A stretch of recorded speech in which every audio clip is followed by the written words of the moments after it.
Secretary of HHS, Dr. Dorothy Fink. So thank you all. Thank you, Dorothy, very much.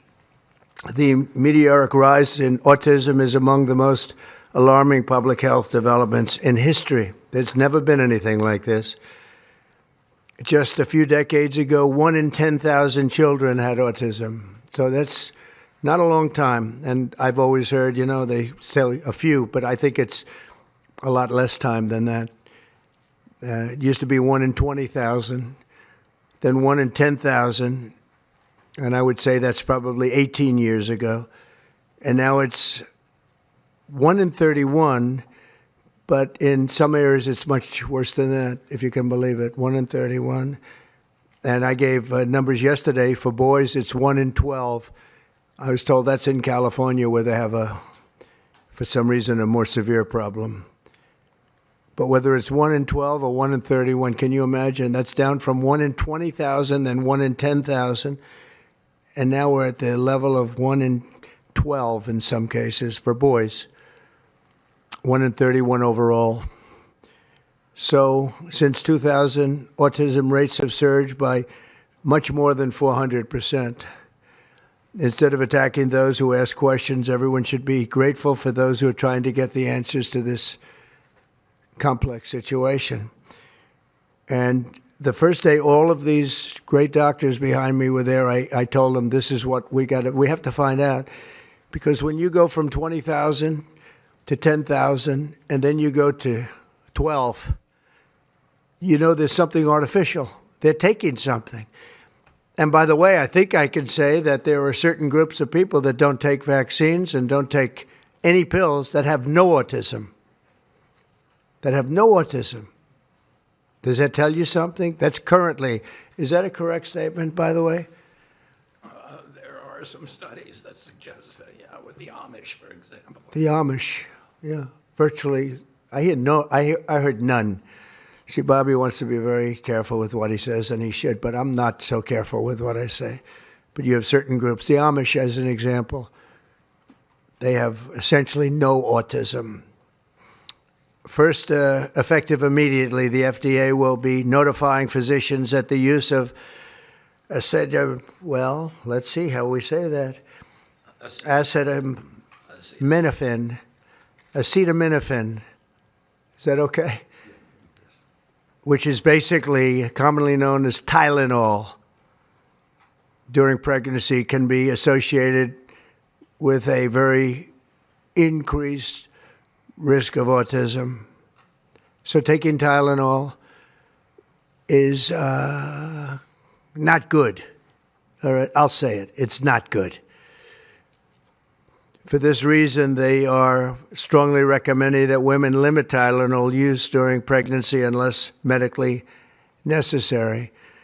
That's, for instance, in cases of extremely high fever, that you feel you can't tough it out, you can't do it. I guess there's that. It's a small number of cases, I think. But if you can't tough it out, if you can't do it, that's what you're going to have to do. You'll take a Tylenol, but it'll be very sparingly. It can be something that's very dangerous to the woman's health. In other words, a fever that's very, very dangerous, and ideally a doctor's decision, because I think you shouldn't take it. And you shouldn't take it during the entire pregnancy. They may tell you that toward the end of the pregnancy, you shouldn't take it during the entire. And you shouldn't give the child the Tylenol every time he's born and he goes and has a shot. You shouldn't give a Tylenol to that child. All pregnant women should talk to their doctors for more information about limiting the use of this medication while pregnant. So ideally, you don't take it at all. But if you can't tough it out, if there's a problem, you're going to end up doing it. The other thing that I can tell you that I'll say that they will maybe say at a little bit later date, but I think when you go for the shot, you do it over a 5-time period. Take it over 5 times or 4 times, but you take it in smaller doses and you spread it out over a period of years. And they pump so much stuff into those beautiful little babies. It's a disgrace. I don't see it. I think it's very bad. they're pumping, it looks like they're pumping into a horse. You have a little child, little fragile child, and you get a vat of 80 different vaccines, I guess, 80 different blends, and they pump it in. So ideally, a woman won't take Tylenol. And on the vaccines, it would be good instead of one visit where they pump the baby, load it up with stuff, you'll do it over a period of 4 times or 5 times. I've been so into this issue for so many years just because I couldn't understand how a thing like this could happen. And it's artificially induced. It's not like something that when you go from all of those, healthy babies to a point where I don't even know structurally if a country can afford it. And that's the least of the problems. To have families destroyed over this is just so terrible. I also, and we've already done this, we want no mercury in the vaccine. We want no aluminum in the vaccine. The MMR, I think, should be taken separately. This is based on what I feel, the mumps, measles, and all the 3 should be taken separately. And it seems to be that when you mix them, there could be a problem. So there's no downside in taking them separately. In fact, they think it's better, so let it be separate.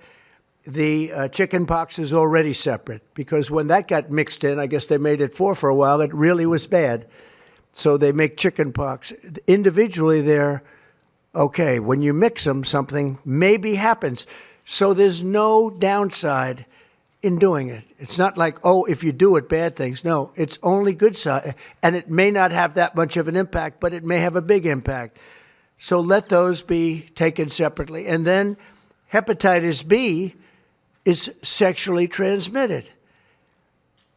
There's no reason to give a baby that's almost just born hepatitis B.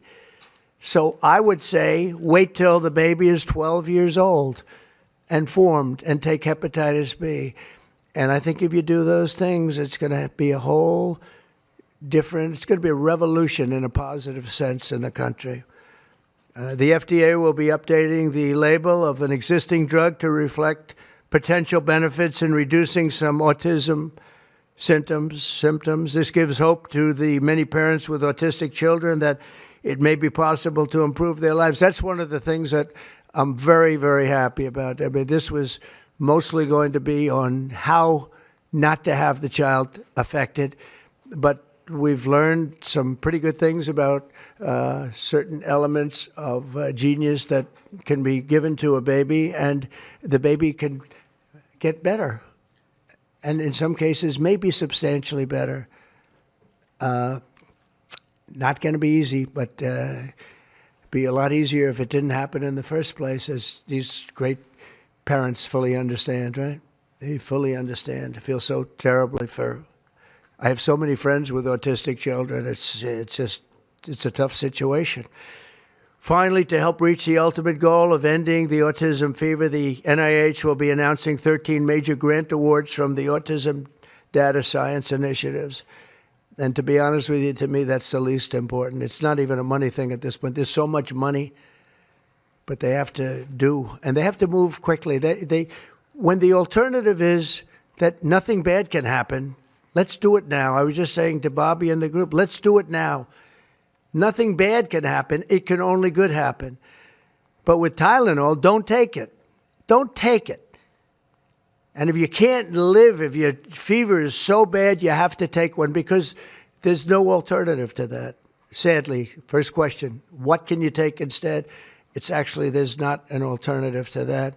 And as you know, other of the medicines are absolutely proven bad. I mean, they've been proven bad with the aspirins and the Advils and others, right? And they've been proven bad.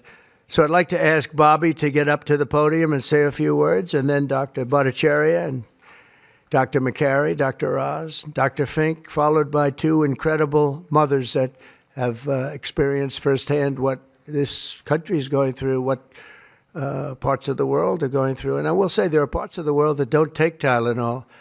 I mean, there's a rumor, and I don't know if it's so or not, that Cuba, they don't have Tylenol because they don't have the money for Tylenol. and they have virtually no autism, okay? Tell me about that one. And there are other parts of the world where they don't have Tylenol, where they don't have autism. That tells you a lot. And I want to say it right now. And, you know, the way I look at it, don't take it. Don't take it. There's no downside in not taking it. So I'd like to ask Bobby to come up and say a few words. I hope I didn't ruin his day, but that's the way I feel. I've been very strong on the subject for a long time. You know, life is common sense, too. And there's a lot of common sense in this, and I wish things like this were brought up. And this group has worked so hard on it, but I'd like to be a little bit more, a little speedier in the process of a recommendation, because there's no harm in going quicker. There's absolutely no harm. At worst, there's no harm. Thank you very much. Bobby, please. Thank you, Mr. President.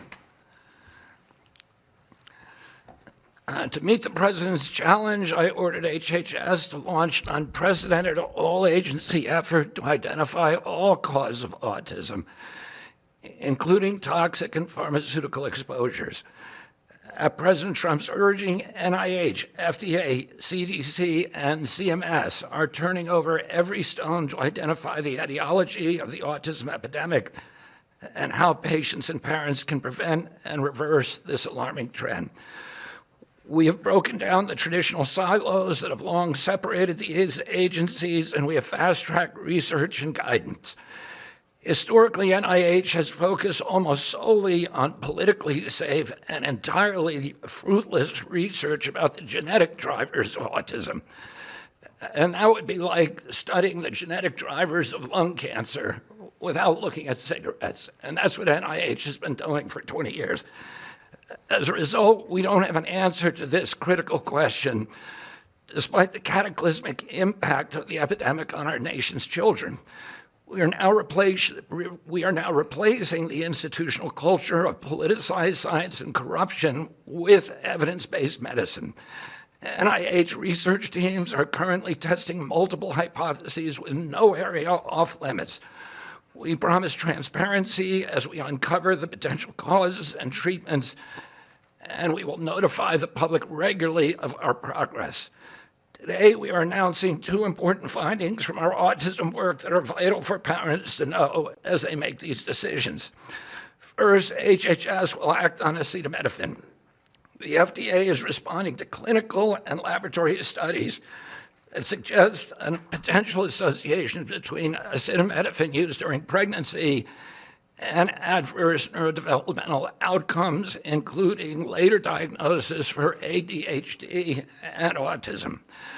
Scientists have proposed biological mechanisms linking prenatal acetaminophen exposure to altered brain development. We have also evaluated the contrary studies that show no association. Today, the FDA will issue a physician's notice about the risk of acetaminophen during pregnancy and begin the process to initiate a safety label change. HHS will launch a nationwide public service campaign to inform families and protect public health. FDA also recognized that acetaminophen is often the only tool for fevers and pain in pregnancy, as other alternatives have well-documented adverse effects. HHS wants, therefore, to encourage clinicians to exercise their best judgment in the use of acetaminophen for fevers and pain in pregnancy by prescribing the lowest effective dose for the shortest necessary duration and only when treatment is required. Furthermore, thanks also to the politicization of science, the safety of acetaminophen against the risk of neurodevelopmental disorders in young children has never been validated. Prudent medicine, therefore, suggests caution in acetaminophen use by young children, especially since strong evidence also has associated it with liver toxicity. Some studies have also found the use of acetaminophen in children can potentially prolong viral illnesses. FDA will drive new research to safeguard mothers, children, and families. In addition to a possible acetaminophen connection to autism for pregnant women, infants, and toddlers, our research has revealed that folate deficiency in a child's brain can lead to autism. We have also identified an exciting therapy that may benefit large numbers of children who suffer from autism. Peer-reviewed literature has documented that up to 60% of folate-deficient children with ASD can have improved verbal communications if given leucovorin. I have instructed NIH, FDA, and CMS to help doctors treat children appropriately. Jay will help tell that story, which started with sound science, the kind that restores faith in government. This announcement also represents a historic collaboration between NIH, FDA, CDC, and CMS. We expect this to be the first of many announcements over the coming years that deliver actionable information to parents on underlying cause of autism and the potential paths for prevention and reversal. Finally, autism is a complex disorder with multifactorial etiology. We are continuing to investigate a multiplicity of potential causes with no areas of taboo. One area that we are closely examining, as the President mentioned, is vaccines. Some 40 to 70% of mothers who have children with autism believe that their child was injured by a vaccine. President Trump believes that we should be listening to these mothers instead of gaslighting and marginalizing them like prior administrations. Some of our friends like to say that we should believe all women. Some of these same people have been silencing and demonizing these mothers for 3 decades because research on the potential link between autism and vaccines has been actively suppressed in the past. It will take time for an honest look at this topic by scientists. But I want to reassure the people in the autism community that we will be uncompromising and relentless in our search for answers. We will perform the studies that should have been performed 25 years ago. Whatever the answer is, we will tell you what we find. We are researching this issue to all 3 agencies. Jay will discuss one of our research initiatives at NIH. This model of unleashing unbiased, depoliticized, gold standard scientific research and academic freedom to deliver actionable information to prevent and reverse disease will be a model for the framework to deliver similar results for many other chronic conditions that plague Americans. Jay? Thank you, Secretary Kennedy, and thank you, President Trump. Thank you very much. I'm proud to announce today that the NIH has launched the Autism Data Science Initiative to turbocharge autism research, devoting an additional $50 million to the cause of studying autism. Nearly 250 research teams from across the country applied, sent in their applications, and were peer-reviewed by the NIH review panels. The NIH peer reviewers chose the 13 best projects focused on root causes and therapies, with replication and validation studies to guarantee gold standard science. The studies feature a new kind of science called exposomics, where scientists consider environmental and medical factors, nutrition, events during pregnancy, in combination with biology and genetics to answer vital questions about autism. Science like this, conducted in partnership with families and physicians, is the best way to arrest and reverse the autism epidemic. Autism spectrum disorder encompasses a very wide range of symptoms, ranging from mild difficulties with social interactions to profoundly autistic children who experience severe disabilities in speech and behavior. Given this wide range of symptoms across the spectrum, it seems certain that there will be a wide range of biological contributors to explaining the cause.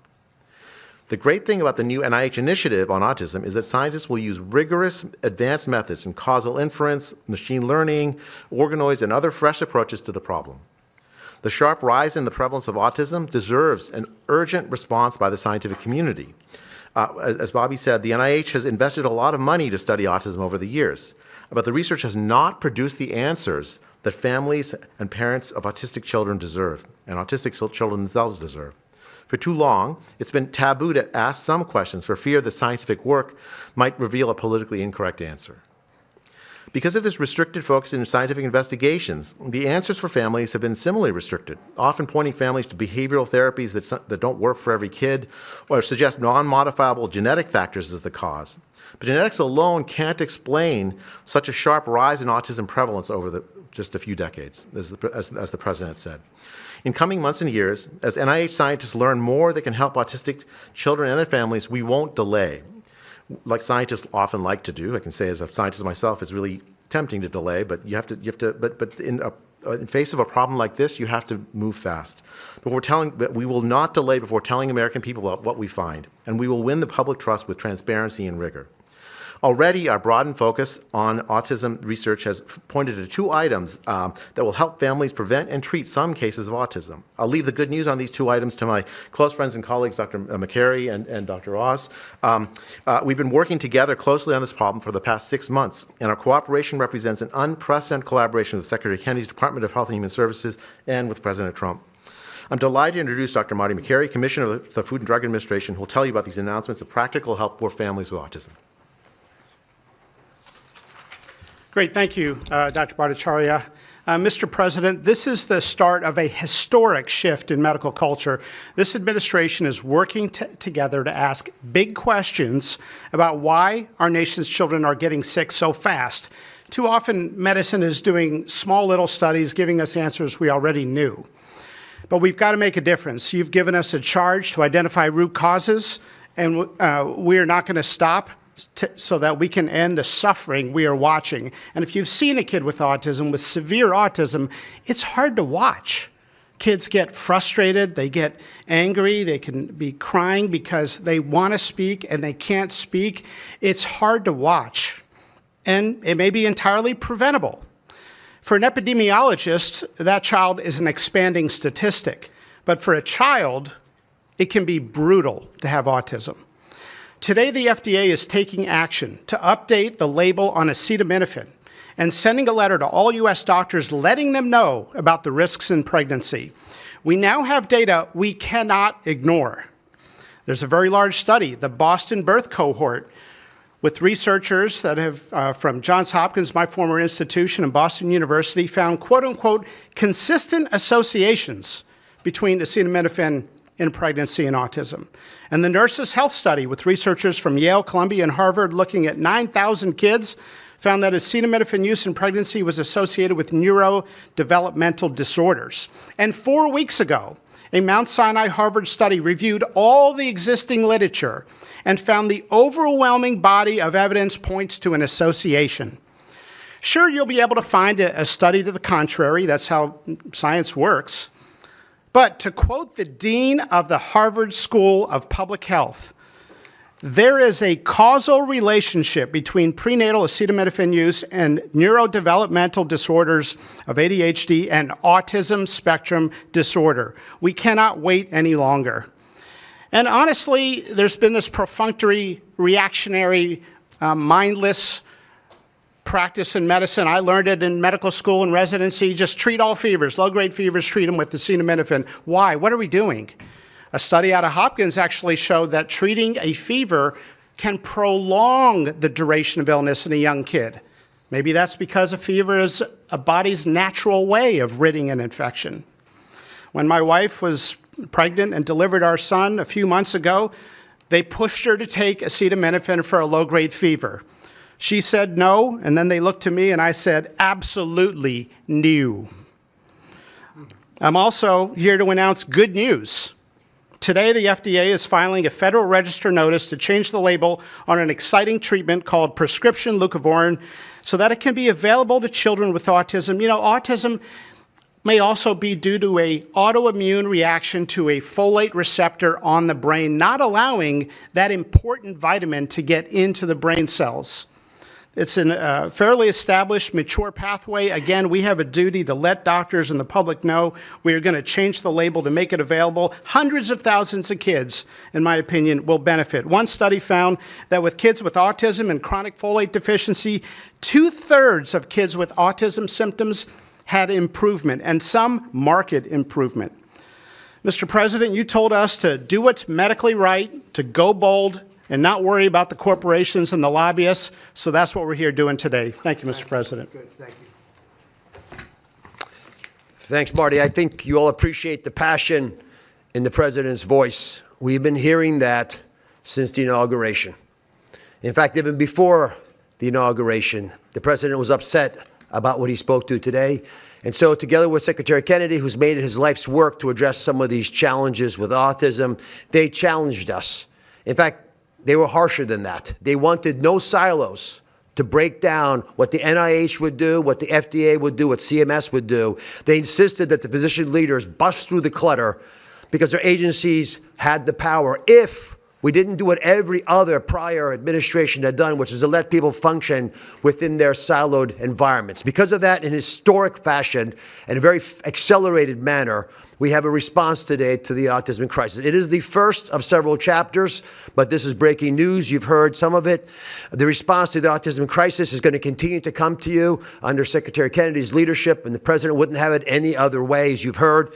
The FDA, based on NIH research, is approving prescription leucovorin for treatment of autistic children.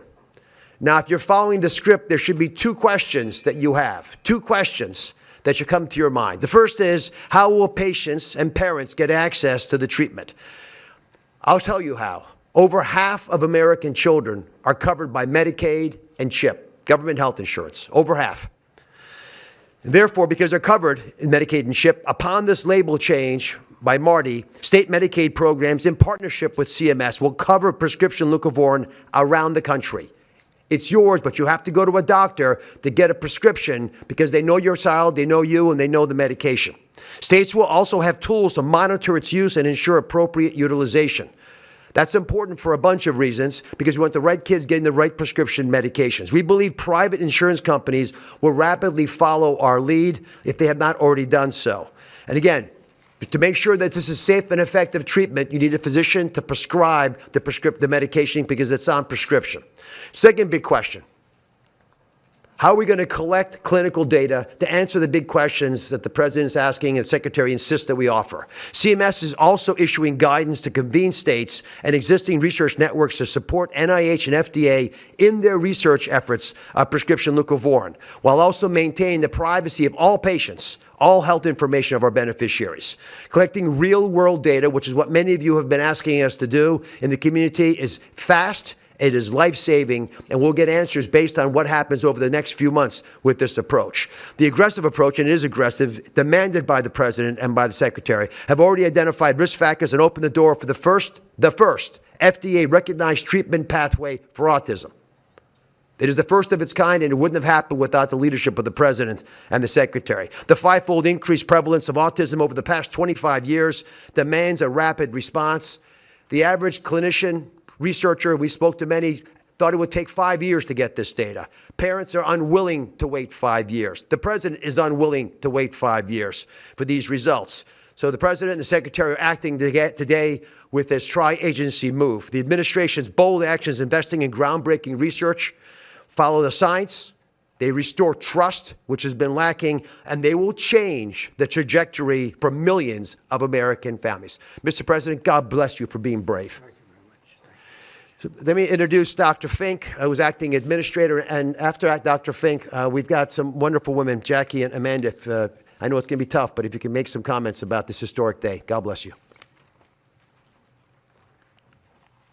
Thank you, Mr. President, for this opportunity to speak with all of you today. As a pediatrician and mom, I'm here today to talk about what this announcement means for the millions of moms and dads who are faced with the choice of whether to take acetaminophen during pregnancy. It's hard to hear information that challenges the status quo. We are sharing this information not to confuse, but to empower parents to make the best choices when taking medications during pregnancy. We are all concerned about the rising rates of neurodevelopmental disorders, including autism. President Trump and Secretary Kennedy are dedicated to radical transparency so that patients have the best, most up-to-date information. We are also sharing this information with our nation's doctors, and we encourage you, as always, to consult with your doctor to make the best decision for you. All too often, it's easy to think that medicines we buy without a prescription pose little to no risk for the mom or the baby. As you heard today, pregnant women who need high fever or pain reduction during pregnancy should take the lowest effective dose of acetaminophen for the shortest possible duration. Most women will not meet these indications during their pregnancies. I am encouraged by these developments today because it is another example of our commitment to the American people to leave no stone unturned in improving the health of our nation's children. Next, I'm going to turn it over to some incredible mothers who are going to share more about their stories, and we're so grateful to have you here today.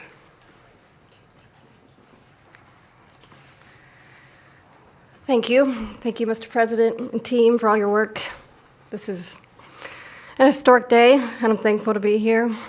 I have a son who's 5 who is profoundly autistic, and you've probably heard if you've met one autistic child, you've met one autistic child. It's a spectrum, which I don't think the spectrum is helpful, but that's another conversation. He is an amazing little boy, a blessing from God.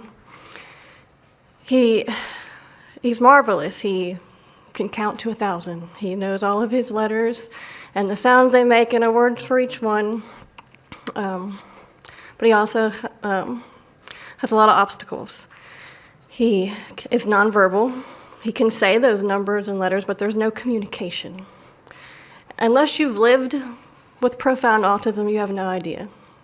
You have no idea.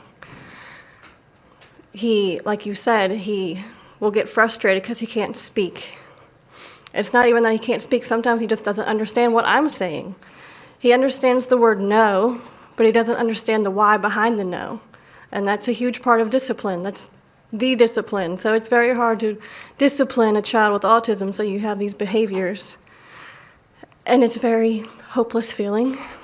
It's very isolating being a parent with a profound autistic child.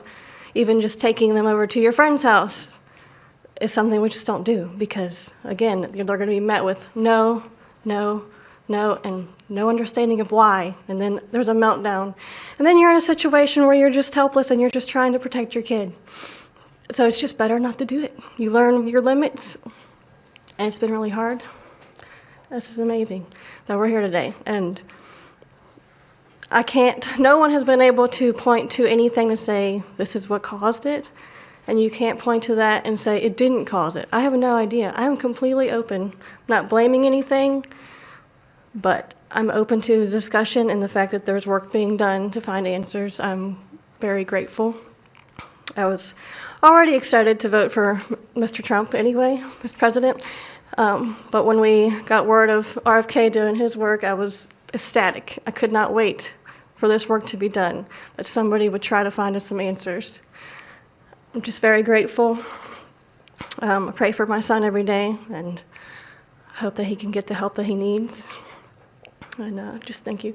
Thank you. Thank you very much. Thank you, John. You take care of yourself. Thank you.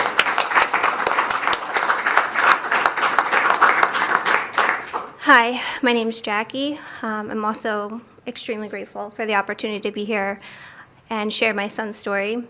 My son is Eddie. He's 11. He's on the opposite end of the spectrum from what Amanda just explained. He's considered high functioning. He was not always high functioning. He was nonverbal till the age 4. We've had quite a hard time to get to the place where we are today.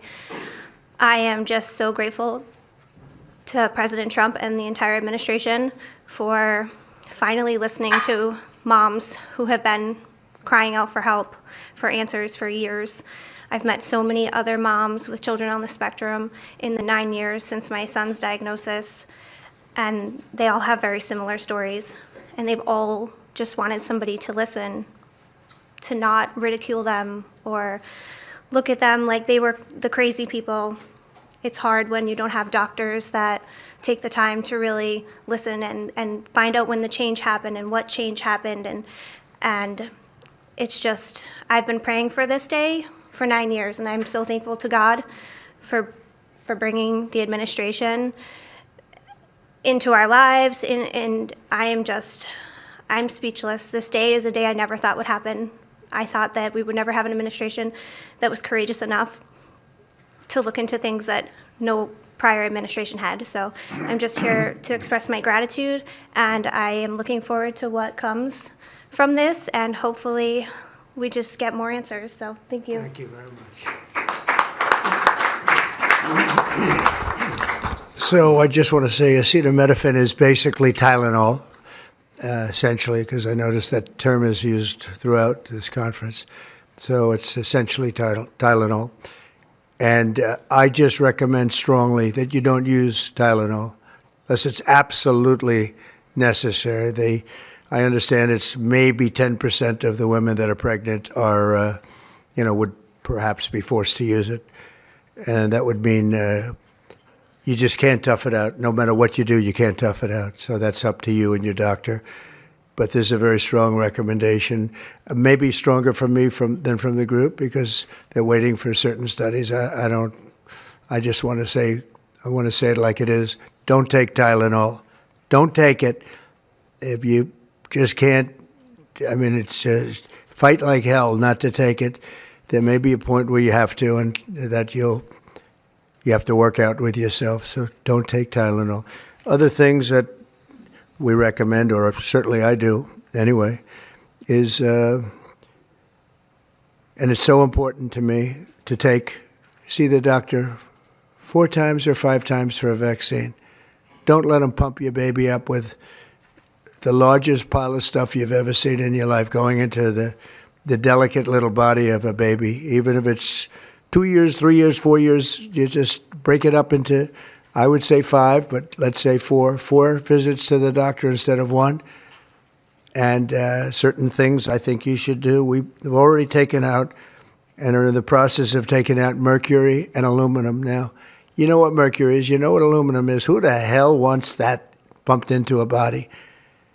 And there were rumors about both of them for a long time. But we're having them taken out. We're having them taken out of the vaccines.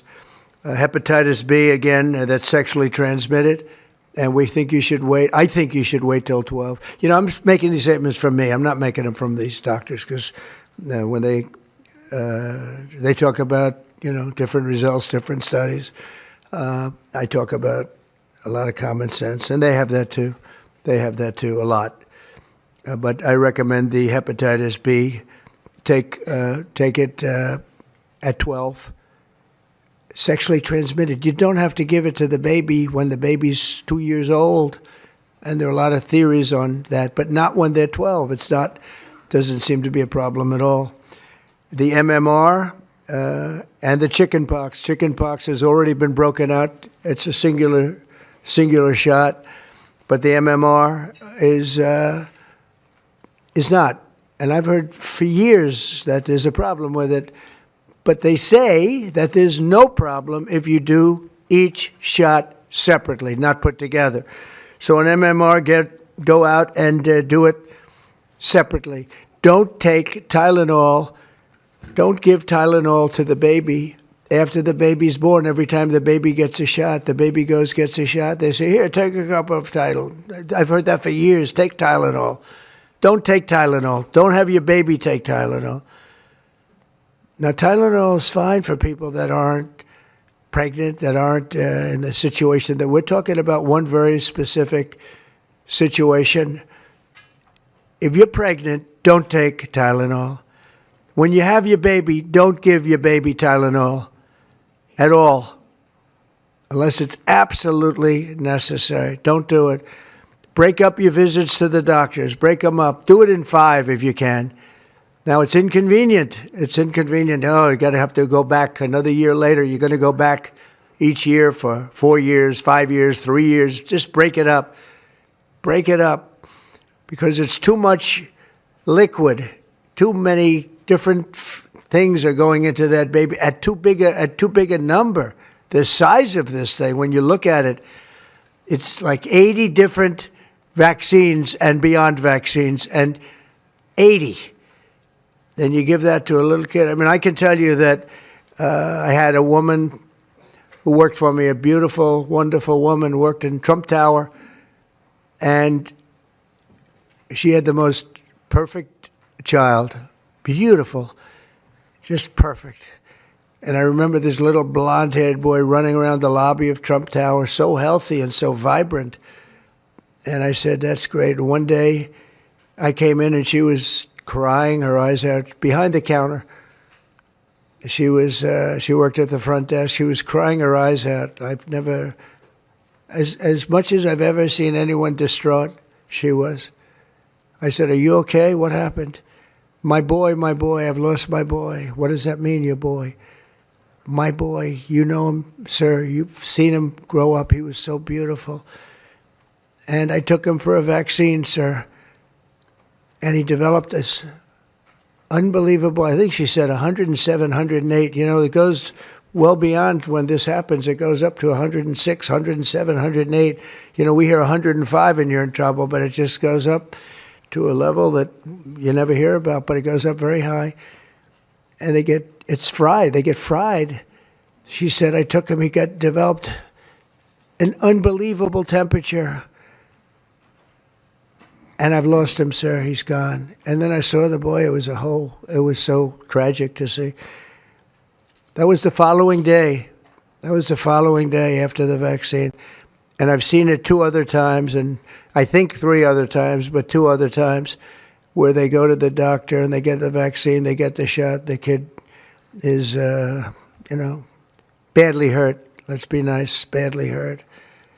And just do it. Break it up into 5, break it up into 4, break it up into 3 if you have to, but go to the doctor 4 times instead of once, or 5 times instead of once. And for some reason, they insist that you put it all into the body, and maybe that's the drug companies that make more money that way. Maybe it's the doctors because they don't want to be, doing this so much. Maybe it's the doctors. They get maybe more money. Who the hell knows what it is? Don't do it. Get them broken into 4 or 5 visits. Do it 4 or 5. That means you have 20%, 25% what you're putting into the baby's body. It can only help.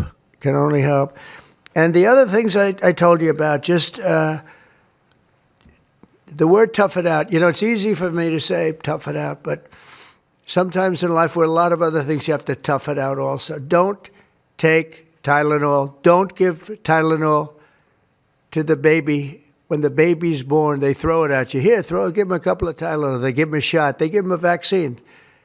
And every time they give them a vaccine, they're throwing Tylenol. And some of these babies, they're long born, and all of a sudden they're gone. And it doesn't hurt not to do it. It doesn't hurt. There's no downside. There's no downside at all. And break up MMR. Break it up. It's practically a known fact that if you break it up, you're not going to have a problem. But for years, we've been hearing how bad MMR is as a combination. And I'm very happy that you broke out chickenpox, because that was really a problem. And there are other things. It's interesting because there are other things, we were talking about it, other different drugs, pills that you take that we know are so bad and they don't take them anymore. But for some reason, with this, they keep taking it. Don't take Tylenol. There's no downside. Don't take it. You'll be uncomfortable. It won't be as easy, maybe. But don't take it. If you're pregnant, don't take Tylenol. And don't give it to the baby after the baby is born. And you know what? We have more than 3 years left.